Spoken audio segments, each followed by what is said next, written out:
buenas noches. Entonces hoy vamos a hablar acerca de cisternas subaracnoideas, explicar este gran tema y algunas aplicaciones para el día de hoy. ¿Listo? Entonces primero tenemos que entender qué es el espacio subaracnoideo y en qué consiste la formación de estas cisternas. Básicamente, pues el espacio subaracnoideo, como todos conocemos, es el espacio que está entre la aracnoides y la capa pía madre, ¿cierto? Es un espacio fino por donde circula el líquido cefalorraquídeo y normalmente pues ese espacio subaracnoideo contiene estructuras que circula el líquido, como lo había dicho, elementos vasculares y estructuras nerviosas, principalmente pares craneales, que estos pares craneales tienen su tercera porción es la cisternal. Por eso es muy importante hablar de estos componentes. Entonces hay una serie de membranas que seccionan estos espacios de líquido cefalorraquídeo y eso es lo que forma como unas recámaras grandes y eso es lo que recibe el nombre de cisternas. Es muy importante que estas cisternas se utilizan para la navegación quirúrgica. Principalmente es para buscar lo que son pares craneales y estructuras arteriales o venosas, es decir, es un sistema de navegación muy importante para no lesionar el encéfalo y llegar a estructuras profundas. Entonces básicamente las indicaciones quirúrgicas es cualquier lesión vascular profunda, tumores, ¿cierto? O alteraciones de los pares craneales. Vamos a encontrar dos tipos de cisternas, si bien todas las cisternas son porosas, para que permitan el líquido cefalorraquídeo, hay unas cisternas más gruesas y que tienen un menor número de membranas y reciben el nombre de membranosa. Estas suelen ser muy constantes, mientras que las porosas son cisternas que no suelen ser tan constantes, pueden ser mucho más porosas y son más abiertas, a veces inclusive pueden estar parcialmente abiertas o inclusive ausentes. Entonces por eso no todas las cisternas son útiles para navegar, ya que pueden estar ausentes. Es muy importante hablar de la separación de la fosa posterior, porque cuando hablemos de la anatomía vamos a ver que las cisternas tienen un sistema de clasificación diferente a la anatomía que estamos acostumbrados. Básicamente lo que vendría siendo fosa media y fosa anterior, como vemos acá, pasaría a ser lo que se llama la zona antero-superior de las cisternas, y la fosa posterior sería la zona postero-inferior. Esta división se hace por la membrana de Liljeqvist, ¿cierto? Que básicamente lo que hace es separar la cisterna quiasmática y la cisterna interpeduncular, ¿cierto? Estas otras cuatro membranas van a buscar esta membrana de Liljeqvist y van a hacer un anclaje. Esta suele ser muy membranosa, mientras que estas pueden ser porosas o pueden estar fenestradas o ausentes, ¿cierto? Entonces básicamente son estructuras que se encargan de determinar esa separación. Por ejemplo, la pontina anterior separa la prepontina o la pontocerebelosa, ¿cierto? La pontomesencefálica lateral es lo que es la premedular y la prepontina. Y la pontomedular medial, la premedular y la prepontina, lo mismo la pontomedular lateral, ¿cierto? Estas divisiones pues las vamos a explicar más adelante para poder entender claramente en qué consiste esta diferencia. Entonces, otro concepto es saber cuáles cisternas voy a abarcar a la hora de manejar un paciente y qué cisternas me pueden ayudar y qué cisternas son de difícil acceso. Entonces básicamente algo que se llama las cisternas de mayor resistencia, que son las que más son membranosas, tienen más trabéculas, por lo cual requieren una muchísimo mejor disección conforme se explica el tiempo, ¿cierto?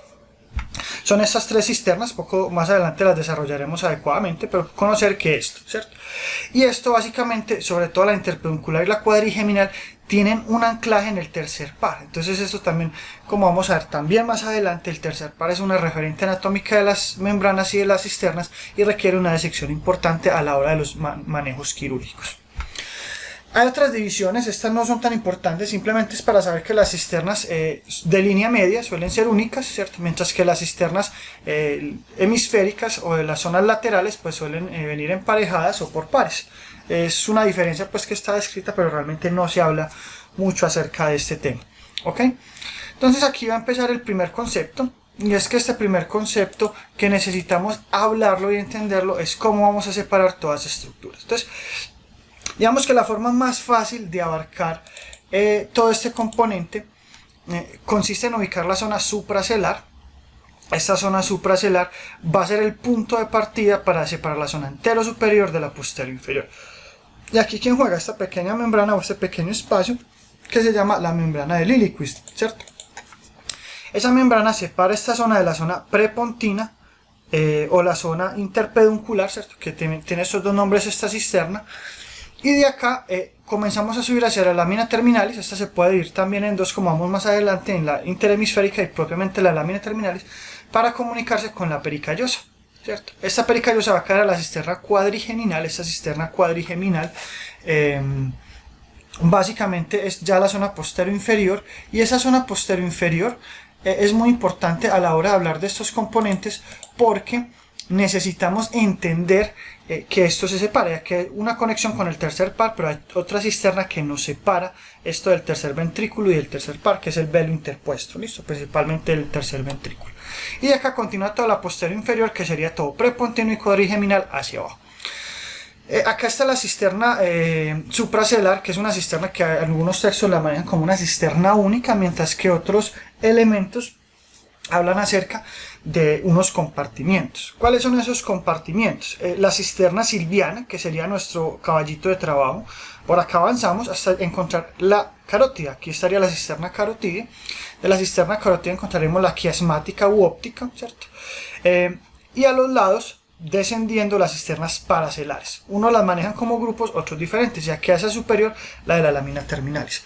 ¿Por qué es importante? Por todas esas referentes anatómicas que poco a poco iremos desarrollando conforme hablamos del tema.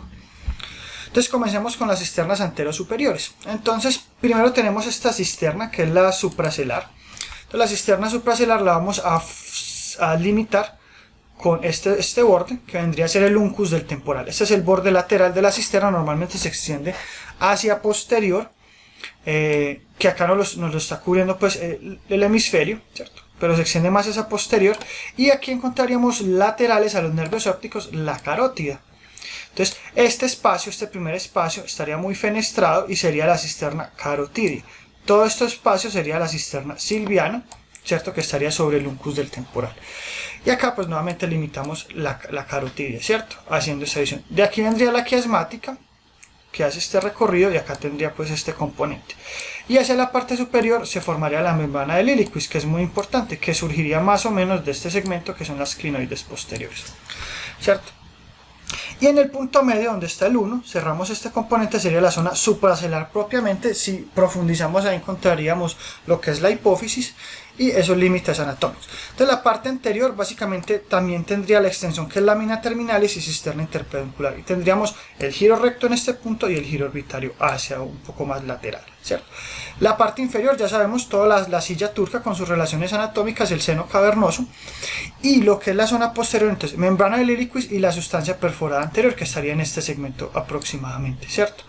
Y el techo lo formaría el tercer ventrículo, que acá lo podemos ver, ¿cierto? Todo esto es el tercer ventrículo, y sería el piso del tercer ventrículo junto con una parte de los cuerpos mamilares, que es donde posteriormente se uniría la membrana del iliquis, ¿cierto? Que vendría acá de esta zona de las apófisis clinoides posteriores.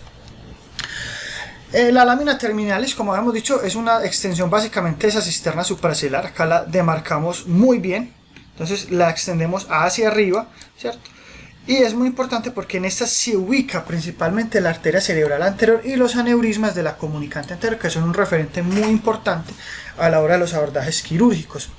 Cuando hay una membrana en este punto es que se separa como tal de la lámina terminalis, y esta sería la interhemisférica, ¿cierto? Básicamente que va a continuarse con la cisterna pericallosa, ¿cierto? Entonces miren que se comunica con la carotidia, con la óptica y con esa cisterna pericallosa, ¿cierto? Y miren que aquí la división básicamente es por las membranas de las cisternas, no hay ninguna otras estructuras exceptuando los hemisferios. Bueno, la cisterna pericallosa es una cisterna que es poco hablada, pero es porque no tiene tantos abordajes, es más de manejo endovascular, sobre todo para los aneurismas. Pero es importante porque esta estructura pues tiene todo el recorrido de la cerebral posterior de la arteria pericallosa, se relaciona con el seno seno sagital inferior, ¿cierto? Y aparte eso nos comunica toda esta lámina terminalis con la cisterna cuadrigeminal. Entonces es una cisterna de gran comunicación y que tiene esos referentes importantes, que es el cuerpo calloso. Entonces siempre es muy importante tenerla en cuenta. Y miremos pues que la marcan como una cisterna pues muy pequeña realmente, ¿cierto? Las cisternas paracelares son cisternas que se extienden más hacia la parte posterior e inferior. Se pueden comunicar con varios elementos, que serían las cisternas perimesencefálicas, como la vemos acá, e inclusive llegar hasta la membrana del iliquis, ¿cierto? Dependiendo de sus vías de anclaje.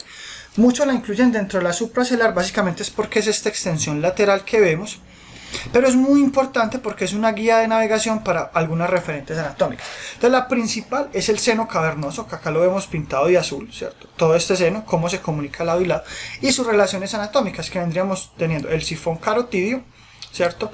Y el complejo 3, 4, B1 y B2 del quinto par y el sexto par que está acá pequeño, ¿cierto? Entonces es una cisterna que es muy importante porque tiene una extensión larga y aparte de eso tiene todas esas referentes anatómicas de vital importancia. Entonces nos podemos comunicar de un abordaje tradicional por este punto, ¿cierto? Entonces es muy importante esta cisterna, a pesar de que las incluyen propiamente dentro de la supracelar, pero algunos textos hablan de que es paracelar. Las cisternas laterales o silvianas son de vital importancia. Este es el principal caballito de trabajo porque es lo que nos permite todo un abordaje completo. Entonces miremos aquí el diagrama y esta cisterna, su principal representación es la ínsula y la cerebral media. Es todo el recorrido y es nuestra vía de acceso de la zona de la craneotomía hasta la cisterna supracelar, ¿cierto? ¿Qué es lo importante? Que vamos a tener 4 membranas, ¿cierto? Estas 4 membranas, la más externa se llamaría la externa, la que sigue es la lateral, la intermedia y la medial, ¿cierto? Siempre para hacer una buena disección del valle silviano deben hacerse esas 4 membranas para poder llegar a la parte carotidia, ¿cierto? Que lo hacemos persiguiendo la cerebral media, ¿ok? Entonces es de vital importancia esta cisterna, ¿cierto? Es nuestra vía de abordaje principalmente. Bueno, y la membrana de Liljeqvist básicamente es una membrana que nos hace esa separación y es supremamente importante a la hora de enfocarlo porque dentro de los abordajes es que nos permite comunicar lo que es sistema ventricular, cisternas anterosuperiores y cisternas posteriores. Ya vamos a entender qué es esto. Entonces básicamente lo que va a hacer es extenderse hasta la parte posterior. Entonces va a iniciar, ubicamos la silla turca, que es esta, y la clinoides posterior, que está en este punto. Entonces de ahí sale como una membrana única, llega a este punto, en este punto hace un anclaje, que es el tercer par, y hace 2 membranas, una que va hacia superior, que se agarra a los cuerpos mamilares, que sería la membrana diencefálica, y otra hacia inferior, que se une al mesencéfalo o al puente, y sería la membrana mesencefálica. Listo, esto es muy importante. Entonces, ¿qué es lo que buscamos hacer? Por medio de Liljeqvist, haciendo un abordaje sobre todo para las hidrocefalias obstructivas, es lograr entrar a través del Monroe, ¿cierto? Entramos por el ventrículo del Monroe, rompemos tercer ventrículo, el piso, y rompemos Liljeqvist, y ahí hicimos la comunicación de estos 3 sistemas, ventricular, que está en el tercer ventrículo, ¿cierto? Supracelar o anterosuperior de las cisternas y posterior inferior. Esa es la función de esto. Ya vamos a hablar de los límites.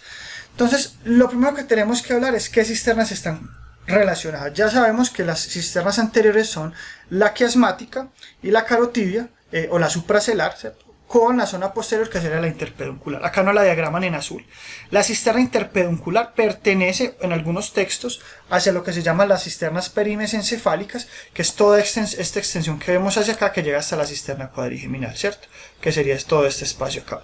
Y hay grandes referencias, pero en este momento vamos a hablar solo de la parte interpeduncular. Entonces la parte posterior, que es más el techo, es hacia la sustancia perforada, que eso pertenece a la cerebral posterior. Hagamos esa claridad porque tenemos una sustancia perforada anterior que pertenece a la cerebral media y a la rama recurrente de Huebner, que es de la cerebral anterior.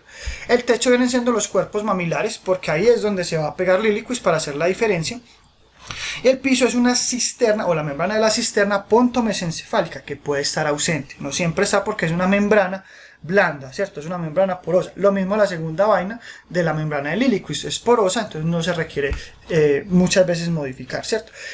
Entonces es muy importante ese piso y ese rostro, ¿cierto? El límite anterior también sería Liljeqvist, entonces es muy importante porque es una cisterna muy importante y muy compleja a la vez. Bueno, entonces acá vamos a entender de dónde viene la parte de las membranas.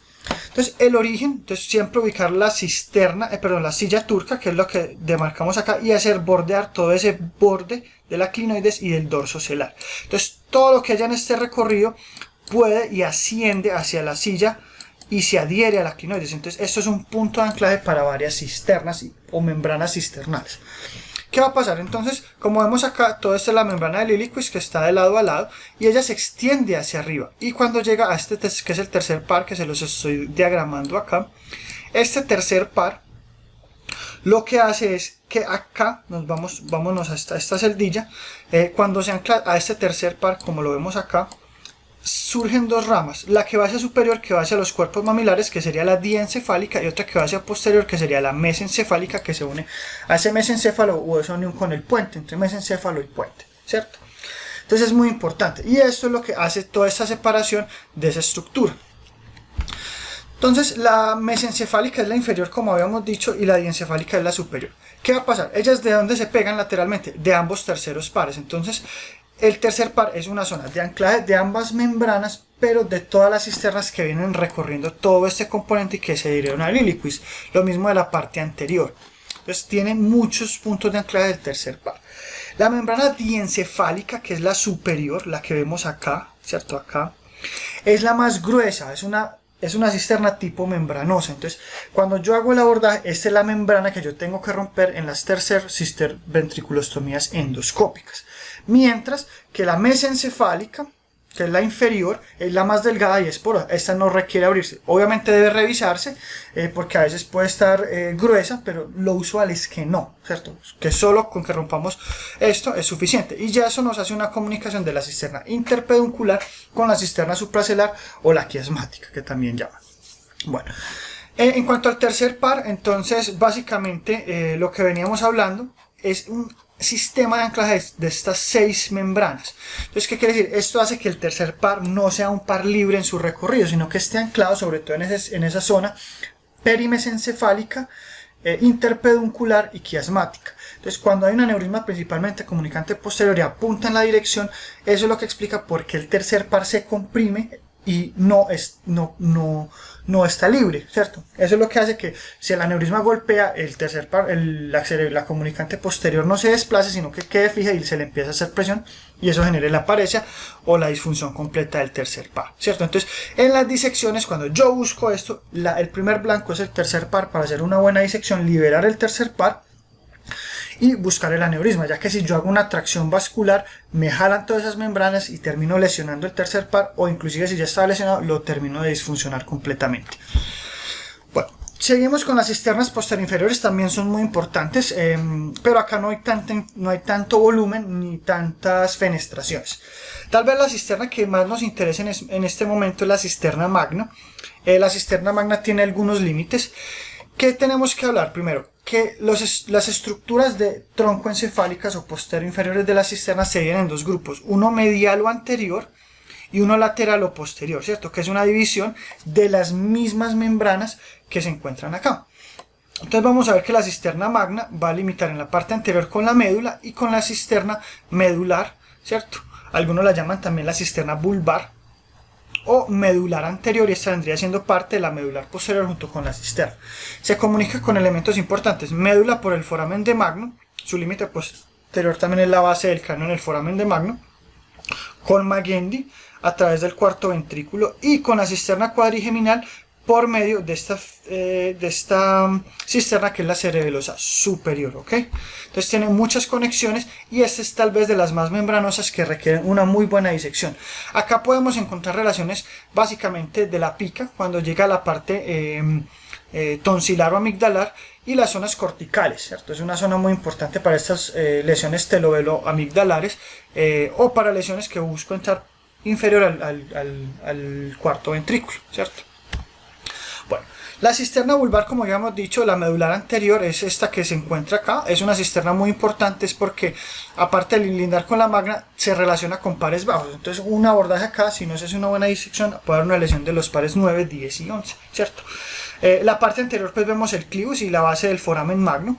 Y se separa del puente, que lo vemos acá, por una membrana, que es la membrana de la cisterna ponto-mesencefálica, ¿cierto? Y la ponto o la bulbo cerebelosa, que nos separa ese componente anterior de ese componente posterior.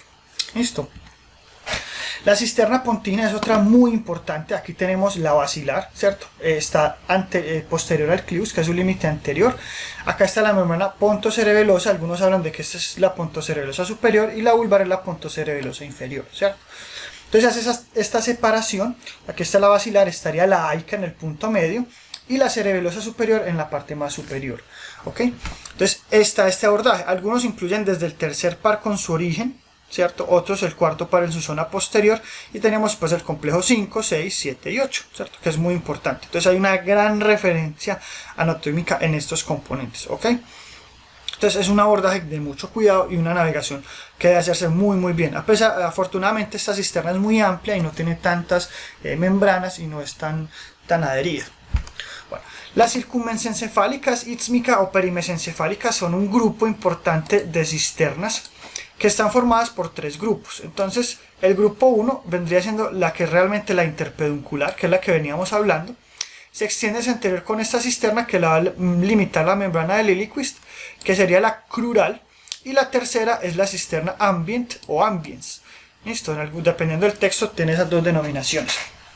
Entonces se extiende hacia anterior hacia el Liliequist y hacia posterior hasta esta cisterna que vendría siendo la cuadrigeminal. Acá pues vemos que hay una herniación. ¿Qué es lo importante? Entonces, ¿qué elementos hay acá? En la cuadrigeminal está la gran vena de Galeno, que la vamos a ver más adelante, cerebral posterior, en sus ramas P3, acá está todo el recorrido del cerebral posterior, P1, P2, hasta P3, está tercer y cuarto par, ¿ok? Es muy importante hablar de estos componentes. Entonces ahí es donde uno tiene que buscar todas estas estructuras a la hora de estos abordajes, es muy importante. Entonces tener en cuenta que esta cisterna es muy amplia, es muy compleja y nos habla siempre de las herniaciones, como vemos acá la herniación uncal. La cisterna perimesencefálica simplemente pertenece a ese grupo anterior, pero acá les quiero mostrar son todas las conexiones. Entonces, ¿qué pasaría? Tenemos la perimesencefálica que vendría siendo crural, ambiens e interpeduncular. Entonces miremos toda esa conexión con la cuadrigeminal, ¿cierto?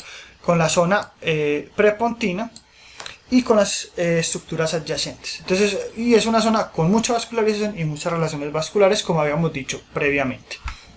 Ahora, la cuadrigeminal, este es súper importante, tiene una gran cantidad de conexiones y estructuras vasculares que a veces uno no recuerda. Entonces, hablemos primero de las conexiones. La cuadrigeminal tiene muchas rutas. Conecta con cuarto ventrículo por acueducto de Silvio. Conecta con cisterna magna por la cisterna cerebelosa superior. Conecta con el tercer ventrículo por medio de esta cisterna que se llamaría el velo interpuesto, pues claramente no una comunicación directa, pero está ahí presente.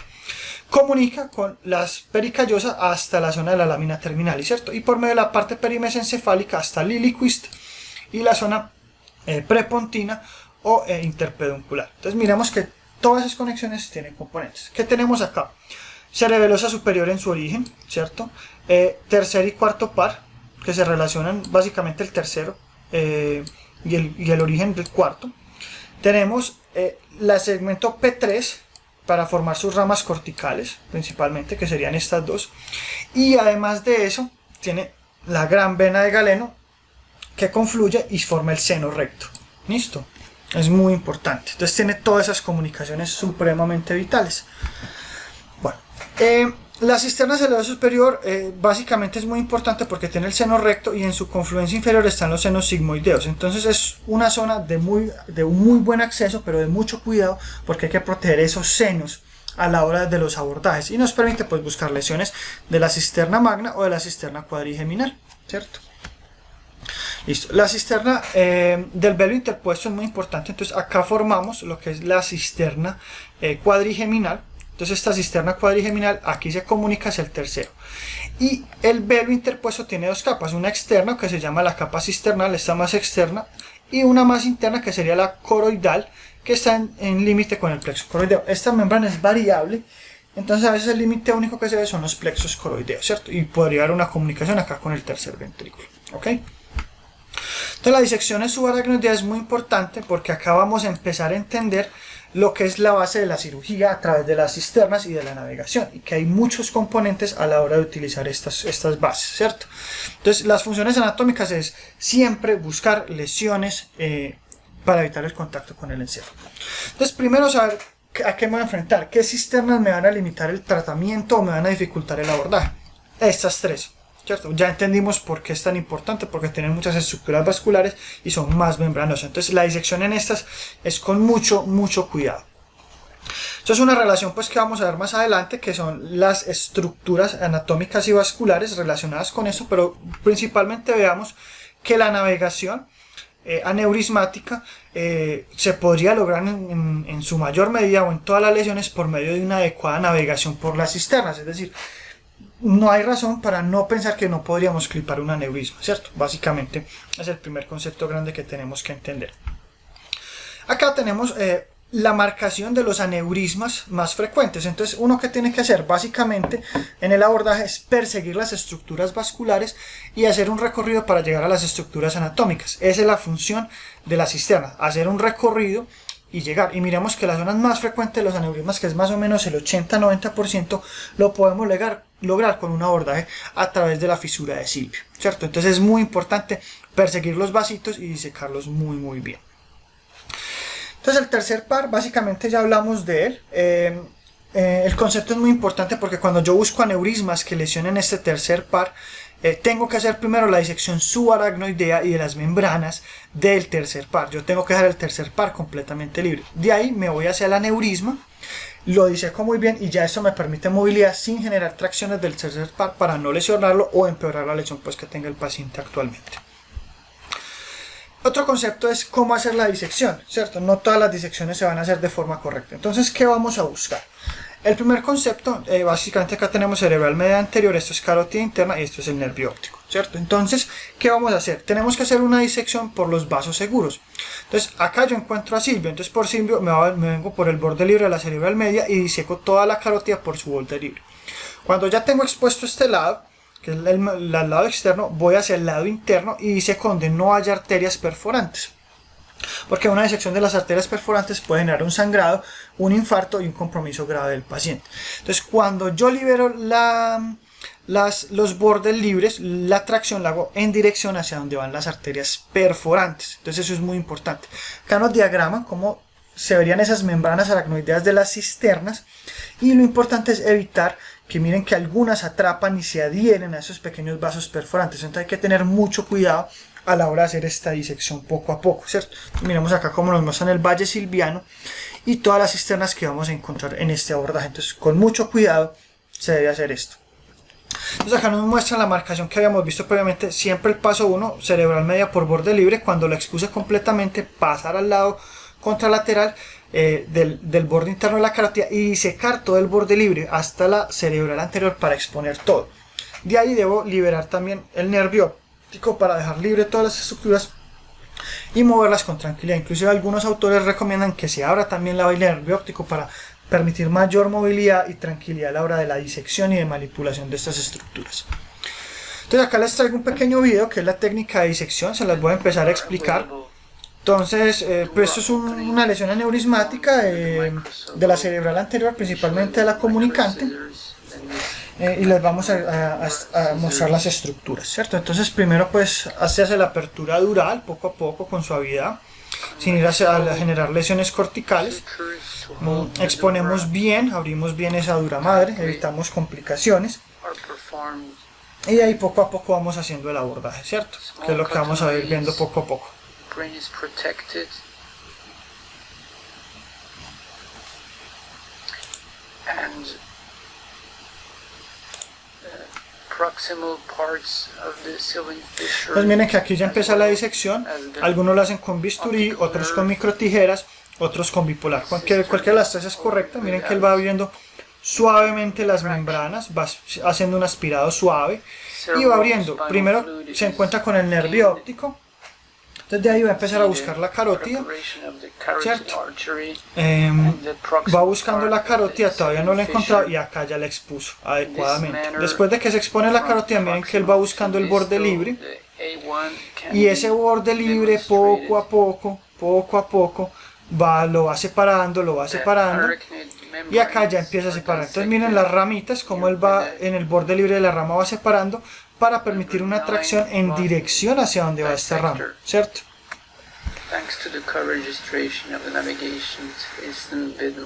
Entonces miren que aquí ya expuso el quiasma óptico, aquí están los nervios ópticos y acá sería lo que vendría siendo esta es la carótida y vemos que la cerebral anterior se va a exponer a continuación. Miren cómo él hace esa disección. Y esto vendría siendo las cerebrales anteriores, 1 y 2. Eso también sea alguna de las ramas, puede ser la recurrente de Huebner o una frontopolar. Y aquí él lo que hace es el giro recto, levantarlo y comerse un poquito de la lesión, ¿cierto? Y miren acá continúa haciendo la disección para exponer el aneurisma. partially removal of the gyrus rectus is necessary. Therefore, a small coagulation of the gyrus rectus is performed and the rest is aspirated with the suction.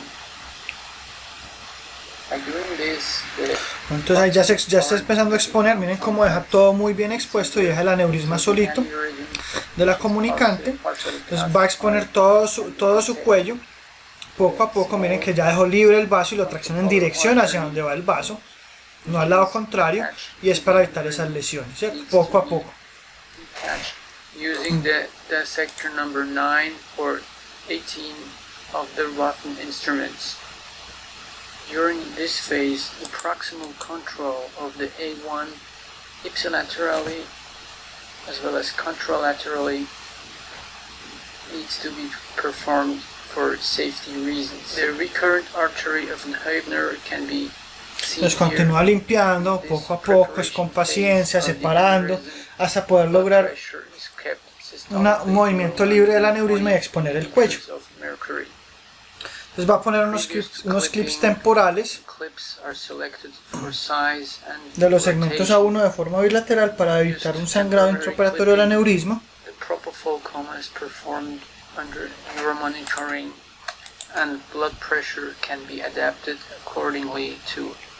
Y va hacia los clips permanentes. After last inspection of the aneurysm, here a fenestrated clip is applied over the A2 ipsilaterally.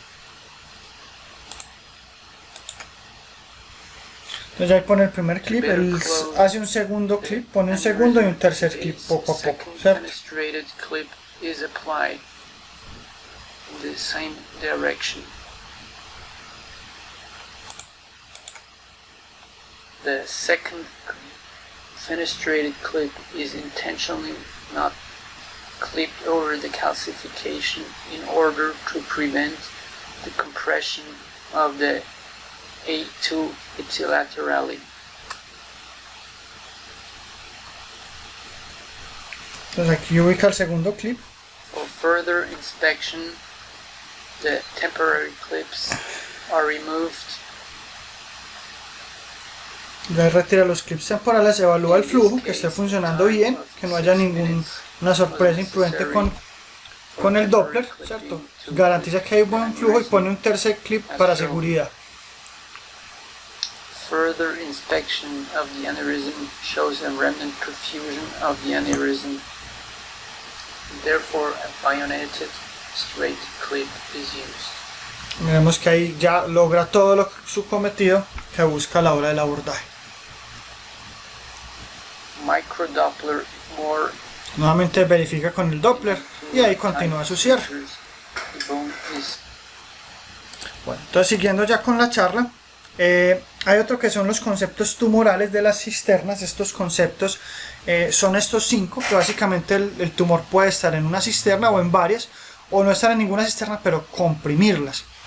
La base de esta cirugía es primero hacer una navegación cisternal para liberar las cisternas y el edema de estas componentes y permitir una mejor manipulación tumoral sin tanto sufrimiento del encéfalo, ¿cierto? O sea, fenestrar muy bien esas cisternas, esas membranas, para lograr que el líquido que está a tensión circule con mucha más facilidad y no haya tanto compromiso, ¿cierto?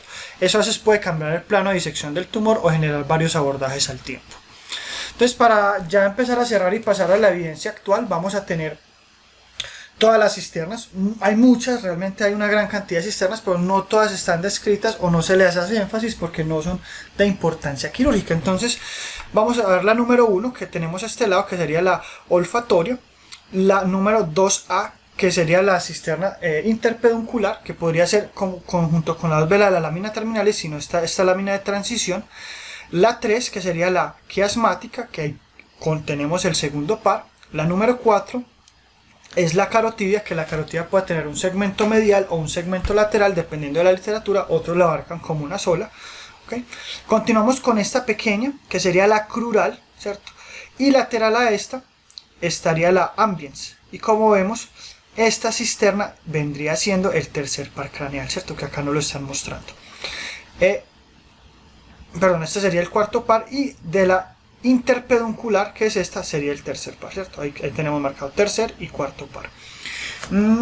Ya de las estructuras laterales es más difícil empezarlas a separar, pero acá tenemos entonces la prepontina, que estaría el sexto, y estas vendrían siendo la cerebelopontina superior y la cerebelopontina inferior. Entonces la superior tiene el complejo del quinto par y el séptimo el octavo, y la inferior 9, 10, 11 y 12, ¿cierto?